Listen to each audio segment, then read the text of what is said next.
जय हिंद फ्रेंड्स। अपनी एमपी की सीरीज को आगे बढ़ाते हुए तो आज हम बात करने वाले हैं सातवाहन वंश की। सातवाहन वंश के जो संस्थापक थे उनका नाम था सिमुक। सा से सातवाहन, सा से सिमुक, दोनों सा से स्टार्ट हो रहे हैं तो नाम याद करने में आसानी रहेगी। और इनकी राजधानी थी प्रतिष्ठान। इसका कहीं कहीं नाम पैठन मिलता है ना, तो इससे कंफ्यूज नहीं होना है, प्रतिष्ठान और पैठन एक ही बात है। ठीक है। और इसमें कौन कौन जो महान शासक हुए हैं, एक तो सिमुक खुद संस्थापक, गौतमी पुत्र सातकर्णी, वशिष्ठी पुत्र पुलगामी।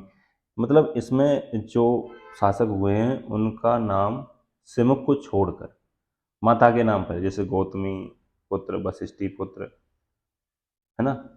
तो अब इन्होंने काम क्या क्या किए हैं सातवाहनों ने, खासकर जो एमपी के परिप्रेक्ष्य में उसको हम ज़्यादा देखते हैं, है ना। तो एक तो ब्राह्मणों को भूदान देना आरंभ किया सातवाहनों ने यहाँ से ही। अब ये भूदान देने का कारण क्या रहा होगा, आपको क्या लगता है? ये इन्होंने ब्राह्मणों पर विशेष कृपा की थी? नहीं। इसका मुख्य कारण था कि जो बंजर भूमि होती थी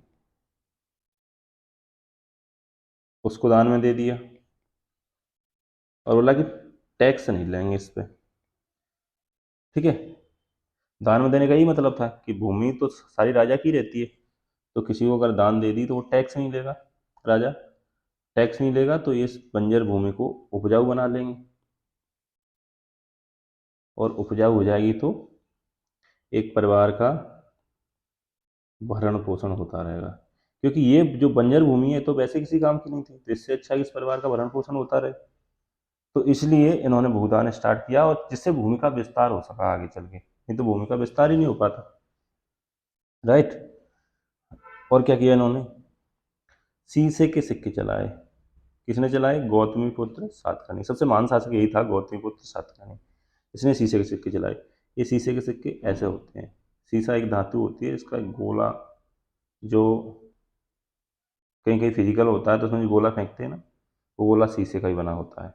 ठीक है, ब्लैक जैसा, तो वो शीशा होता है। सातवाहन उत्तर और दक्षिण के मध्य सेतु का काम करते थे। ये बस इंफॉर्मेशन है, क्योंकि ये एग्जाम में आएगा नहीं कि कौन उत्तर से दक्षिण सेतु का कार्य करता था, है ना। इन्होंने अजंता एवं एलोरा निर्माण में योगदान दिया था सातवाहनों ने, जो अजंता की गुफाएं और एलोरा की। ठीक है। इनके सिक्के मिले हैं देवास से, त्रिपुरी से, उज्जैन से और विदिशा से। देखो, देवास उज्जैन पास पास है, बीच में विदिशा मिलेगा, फिर आप जबलपुर पहुंचोगे। तो ये सभी एक ही लाइन में, जहाँ से सातवाहनों के सिक्के मिले। मध्य प्रदेश अगर ऐसा पूछ दिया जाए कि गुना जिले से मिले हैं या शिवपुरी से मिले हैं, ऐसे ऑप्शन भी रहते हैं, तो नहीं लगाना है, या बालाघाट से मिले हैं। तो इन सब का ध्यान रखना है कि कहाँ कहाँ तक इनकी सीमाएं हैं। ठीक है। नेक्स्ट चलते हैं, इंडो ग्रीक साम्राज्य। अब इंडो ग्रीक साम्राज्य में कुछ ज़्यादा पढ़ना ही नहीं है, क्योंकि एमपी की दृष्टि से कुछ उन्होंने एमपी में कुछ ज़्यादा किया नहीं है, क्योंकि बस एक ही चीज़ है एमपी में, तो कि इनके सिक्के बालाघाट से मिले हैं, इंडो ग्रीक के। थोड़ा सा डिटेल इनकी ये है कि इनकी राजधानी सियालकोट थी, इसको पहले साकल बोलते थे। ठीक है।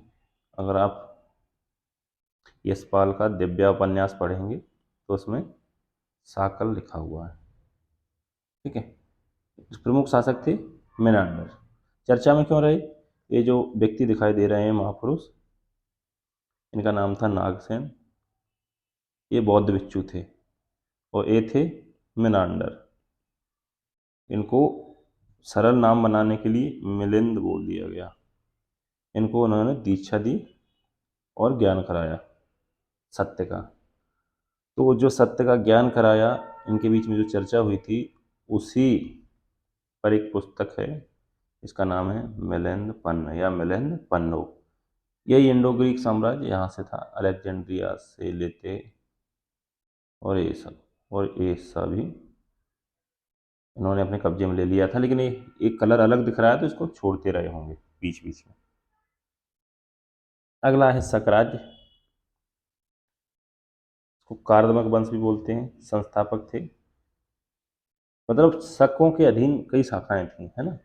जैसे इस शक तो एक तो पश्चिमी चीन के निवासी थे, जो उज्जैन में आए उसको कार्दमक वंश कहा। नासिक में आए वो क्षयरात वंश। मथुरा एवं पंजाब में भी, क्योंकि मथुरा और पंजाब हमारे काम का नहीं है, हमारा काम का है उज्जैन और नासिक, इसलिए क्योंकि 1956 से पहले वो भी मध्य प्रदेश का हिस्सा रहा था, है ना। जैसे हम दंडकारण्य का पठार पढ़ रहे थे पिछले वीडियो में।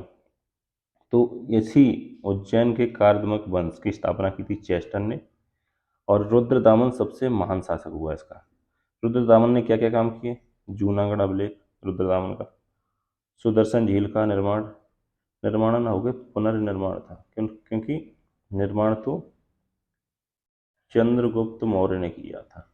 ठीक है, तो पहले अशोक ने इसका पुनर्निर्माण करवाया, या पुनरुद्धार कह सकते हैं, जीर्णोद्धार, जो भी कहना चाहो कह लो यार, तुम्हारी मर्जी है। और एक सबसे खास चीज, तिथि युक्त चांदी के सिक्के। जो सिक्के पहले चलते थे ना, तिथि युक्त नहीं होते थे, तो इसने डेट डलवाना स्टार्ट कर दी। और अभी अपन ने क्या पढ़ा था, सातवाहनों ने कैसे चलाए? शीशे के सिक्के चलाए थे। ठीक है, तो ये याद रख लेंगे।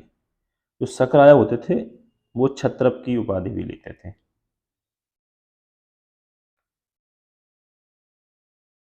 अब कुछ वंश हैं मध्य प्रदेश में जिनकी हमें बस राजधानी याद हो जाए और संस्थापक याद हो जाए, क्योंकि ज़्यादा डिटेल में किसी की जानकारी मिलती नहीं है और कोई ज़्यादा इम्पोर्टेंट नहीं है।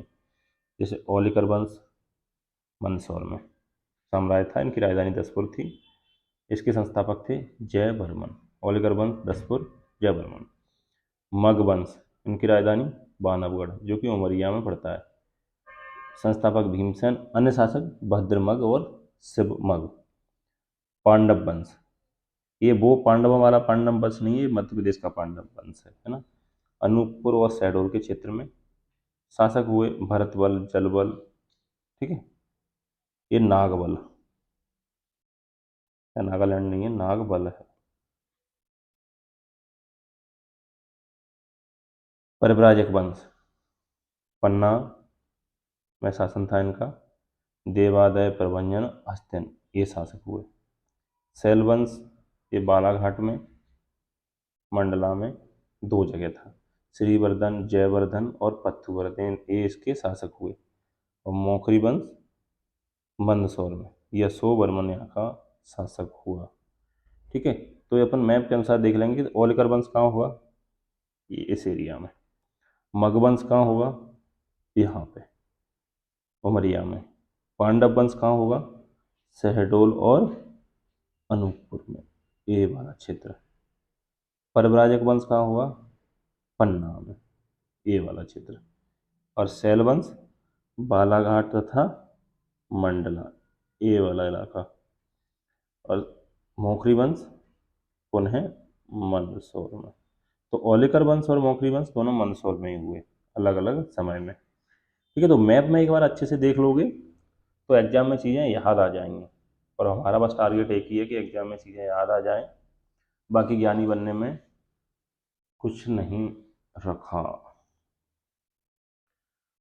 उच्चकल्प वंश सतना का उछेरा क्षेत्र। ओगदेव, कुमारदेव, व्याघ्रदेव, ये शासक हुए। तो सतना ये वाला इलाका। अभी अपने पन्ना का पढ़ा था, तो सतना, यहाँ वंश अलग था, यहाँ वंश अलग था। नागवंश विदिशा और ग्वालियर में, यहाँ पे और यहाँ पे। तो सीधी बात है कि यहाँ भी कुछ रहा होगा, ये पूरा वाला क्षेत्र ही होगा। शासक वृषनाग, भीमनाग, इनके सिक्के विदिशा से मिले हैं, तो यहाँ ज़्यादा इनका प्रभाव रहा होगा।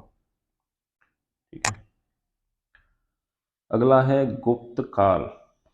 तो गुप्त काल में हम अलग से वीडियो बना लेंगे, यहाँ तक आप एक बार देख लो। बस सबसे बेस्ट यूज है इस वीडियो का कि आप एक बार देखना है और फिर उसके बाद बार बार सुनते रहो। लेटे हो तो लगा लो, मोबाइल साइड में रख दो और आराम से सुनते रहो। बार बार सुनोगे तो ये राजा और उनकी राजधानी, ये सब नाम याद हो जाएंगे, जिससे कि एग्जाम में आसानी रहेगी। तो वीडियो देखने के लिए धन्यवाद, और अच्छा लगा हो तो लाइक कर दें और साथ में